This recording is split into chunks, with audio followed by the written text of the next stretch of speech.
Hello and welcome one more time to my YouTube channel. I'm wearing a hat today, and that's because today's video is proudly sponsored by Ghost UK, the UK's #1 Ghost tribute band, and my mate Nathan, who's the bass player.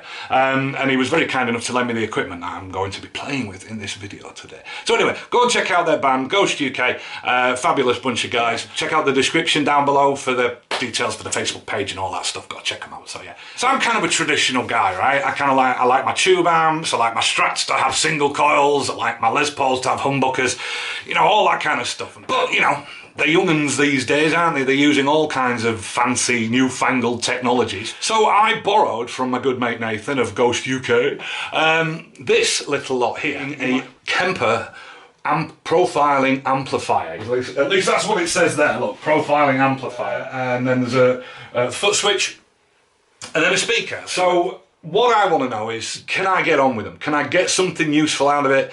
Can I understand how it works fundamentally? And can I actually make it make sounds that I like? So yeah, so don't expect this to be any kind of in-depth like review or analysis or how to.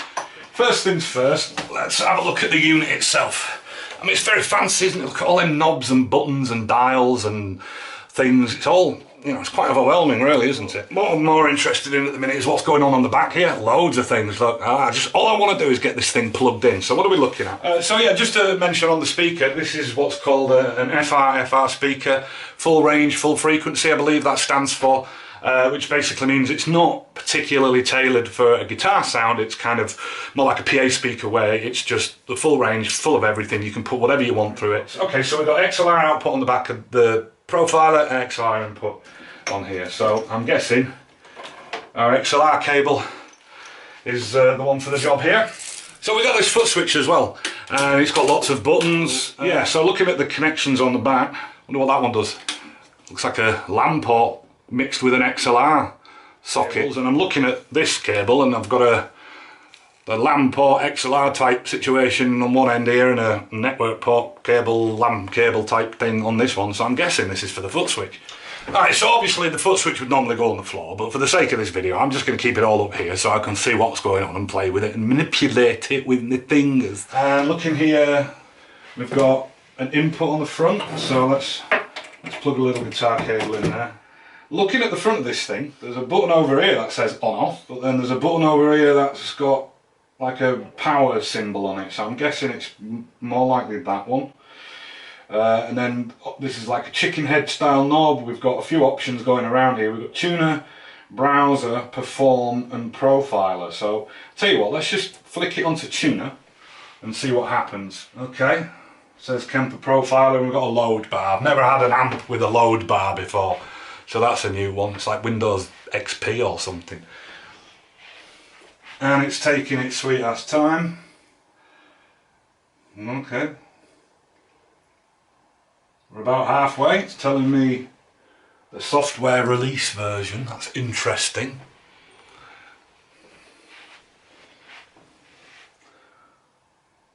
Still loading.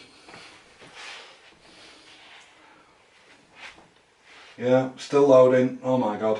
I'm already bored waiting for this thing. Oh, there we go. Woo, look at all them flashy lights. That's fun. Okay, so interestingly, the front of it is showing. Oh, okay. So the Footswitch has come to life as well now. And what we're seeing on the Footswitch screen is replicated on the front screen of the thing as well. Looks like a strobe tuner. Well, why don't we explore the tuning capabilities and plug a guitar in and tune. So why don't we go with this Strat. I want to try and get some classic tones out of this thing, so let's see how that's going to work for us. Okay. It's just like any other strobe tuner really. It moves until it's in tune. My pal who uses this has got this loaded with patches and things of his own and tweaked it to be set up for him. Perhaps this is emulating somewhat an experience you might get if you buy one of these used. So like I said, the challenge here for me is, can I get to something I like pretty quick? So we're plugged in, we're powered up, we're tuned. The next thing is, can I get a sound that I like? So let's flick to perform. Okay.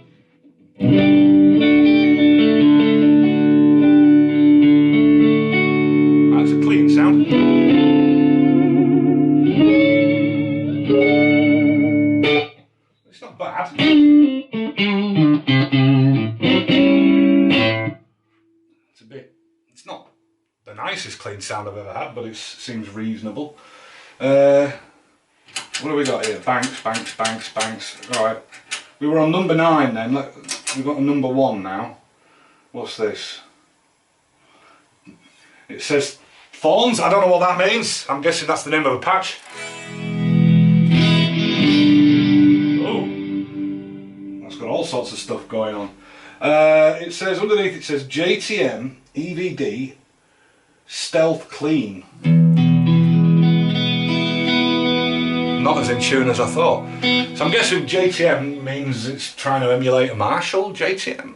Now what's going on this foot switch here? I mean, a normal foot switch to me would be like, you know, switch between amp channels and perhaps switch effects loops on and off, or in this case, I kind of got a feeling that, what's that done? Okay, that's turned off our delay and reverb. Alright, so on a normal guitar amp, if I plugged in and that was my sound straight away, what would I do? I'd tweak the knobs, right?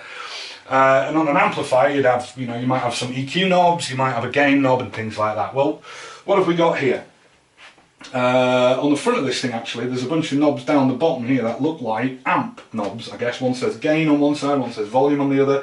And then these ones in the middle here have, I guess these are the corresponding titles on the screen above them: bass, middle, treble, presence. So yeah, let's try some bass. Okay, let's try some middle. Let's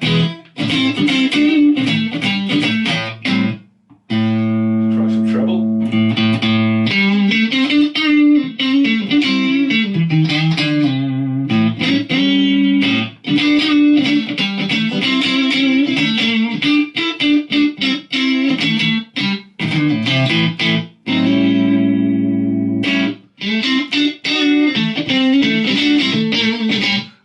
JTM-ish.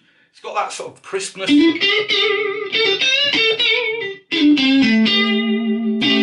More on the neck pickup on the guitar here.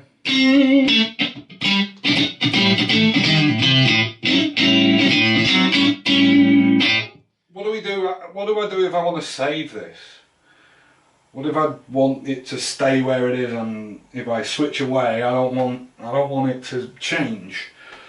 So let's have a look. What have we got? There's a button that says store. Okay, store, performance, destination. Okay, it's asking me to name it. Okay. Alright, that says stored, so I'm guessing that's saved now. What happens if I switch to 2?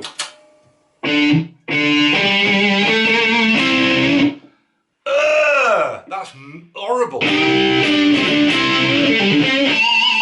I mean, is that meant to be the same thing? No, actually, it's changed. The name underneath the patch name now says Freed 50HB3. Am I supposed to believe that's emulating a Friedman? 50 watt? I don't know. And more worryingly, is that what a real Friedman sounds like?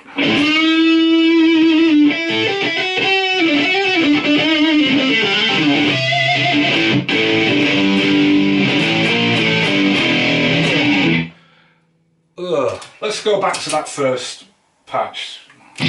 Okay. So that's a passable, clean sound, right? There's a copy and paste button here. What does that do? If I click copy and then press the 2 button and then click paste, it's copied that patch over. Let's press store. We didn't do that. Alright, so we've got the same patch now in 2 positions. Let's see what we can do, because obviously, you know, you're going to want a clean and then you're going to want a dirty, right? And typically, if you're emulating a real amp, you want the same amp tone dirty, don't you? You don't want a completely different amp tone. I mean, you might, but that won't sound natural. It'll sound weird. I don't know. You tell me. So let's have a look. So we've got the gain all the way off on that one. So we've got our clean channel. We want a gainy channel. What happens if we turn the gain up on this? So let's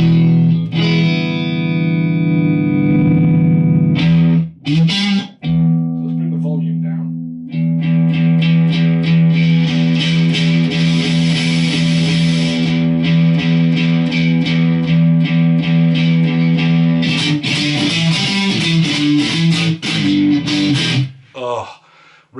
let's abandon trying to set up this Footswitch, right, for now, because obviously that's going to take a lot more of a learning curve to get that figured out. We're going to have a look at the browse function on this and see if we can actually find an overdrive sound in here that to me sounds like a good amp. Let's click onto browser. Alright, what are we looking at here? I'm guessing this is the name of the patch that I'm on. What happens if we click browse? Oh, hold on. Okay. Alright, so you probably can't make this out, but this has brought up lists of, and what I'm guessing are guitar rigs. And it says that there were at number such and such of 525. So I'm guessing that means there's 525 different amp sounds to choose from. I'm losing the will to live already. Just give me one that sounds good, right? That's not one. Alright, so these are all cryptically named as well, so I've no idea what they're really referencing. So something else worth mentioning on this as well is what this is doing as well is it's not just emulating the sound of the amp, you're getting the sound of the speaker, you're getting the sound of the mic into the PA or whatever, and so at least that's the way I've been led to understand. What you're hearing is what typically you would hear out the front of house at a gig. Oh, I don't know. Let's see if we can scroll through these and find something we recognise. Okay, what's this? 78 Mars JMP SL4. So I'm guessing that's referring to a Marshall JMP.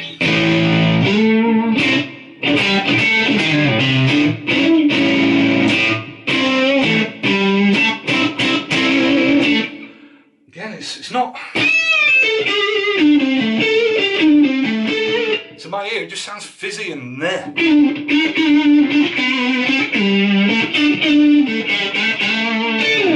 Let's keep going and see if we can find something. This one's called Creamy Sunshine. I think, is that meant to sound like cream? Sunshine of your love?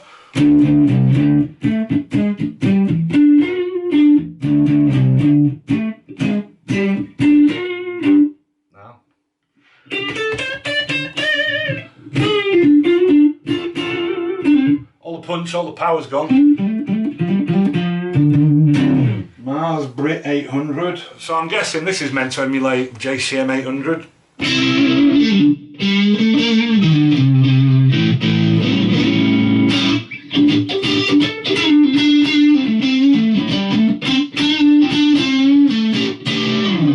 Just sounds like pants. Nebo Single Rect 1. I'm guessing that's meant to be Mesa Boogie. Single rectifier.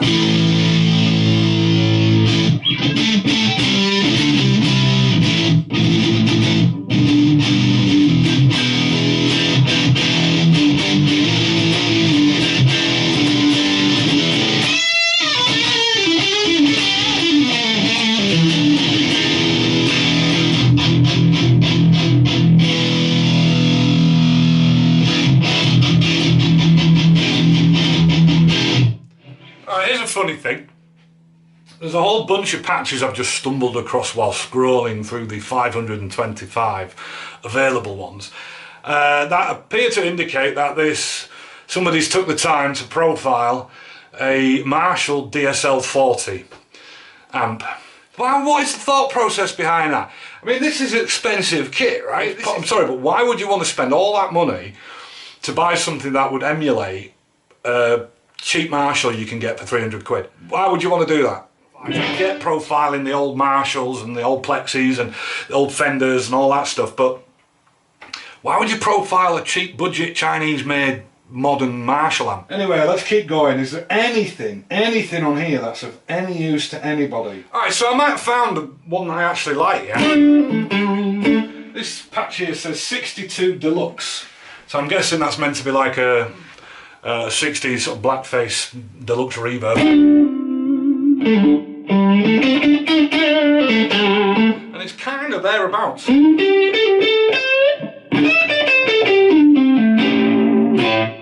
Got that little bit of spank. A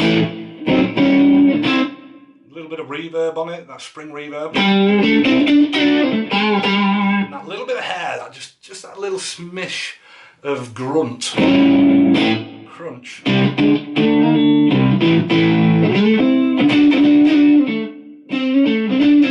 actually like that.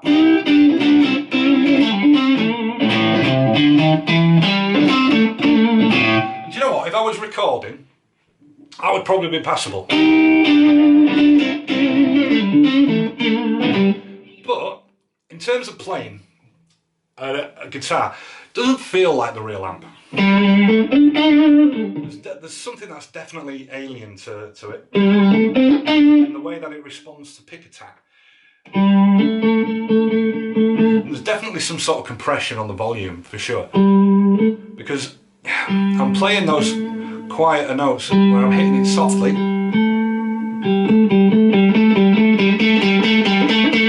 and there's more volume on those notes than there should be in my ear. Like on the real amp, if I was hitting those quiet notes, quiet like that, it would be quiet in the room. There's still quite a lot of volume on them. It's like it's compressing something and just bringing that volume up. I mean, that may be the case. I mean, there's little symbols on the thing to say which effects are on or off on this patch, and it's got the reverb on, obviously. And there's one for compression, which is greyed out, which means maybe there's no compression, but there is something going on somewhere.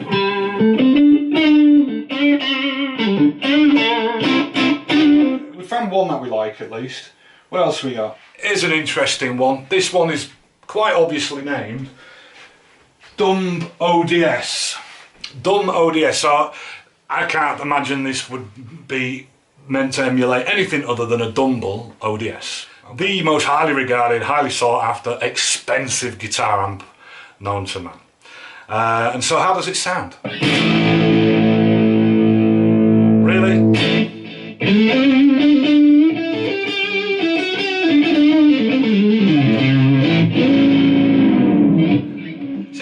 That worries me about this. People will get one of these things and get some patches that are meant to emulate a real amplifier and hear that and think, is that how the real one sounds?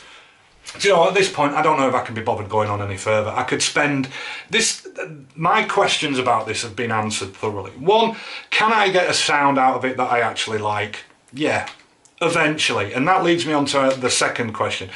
Can I just get on with it and get going and make some practical use of it? And the answer to that is no. And yes, I have nowhere near dived as deep into this as I could have done. I haven't looked at the profiling side where you can actually profile an amplifier, and I'm not going to, because I just simply don't have the time in my life. This wasn't the point of this video. Wasn't to shoot it down and hate it on it and just, you know, try and put people off buying them or anything. This was just to give myself the experience. Oh, just nasty, horrible. So maybe I'm not ready for this. Maybe it's me. It just sounds. Alright, so I thought I'd wrap this up with a conclusion.